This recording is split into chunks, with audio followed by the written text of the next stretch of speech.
Hi, this is Gregory Bennett from Bennett Realty Solutions. Here are your top 5 tips to building wealth through real estate investing. Home ownership. There's a number of benefits from owning your first home. There's tax benefits, but the biggest benefit is equity buildup. Equity is the difference between what you owe on a property and what the property is worth. Principal pay down. We want to try to pay down the principal to increase the equity. There's basically 2 ways to pay down the mortgage, and that's making one extra payment a year or paying maybe $100 a month towards the principal of the mortgage.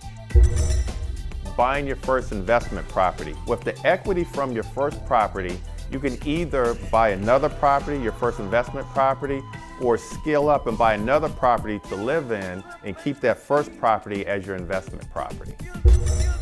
With the investment property that you have, you want to realize the cash flow and appreciation that comes from it.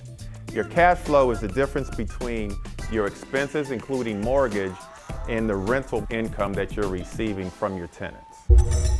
Appreciation. You want to realize the appreciation of both properties that you have, and through appreciation and principal pay down, you can buy other properties and repeat the process.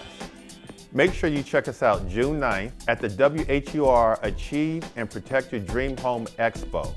We'll see you there.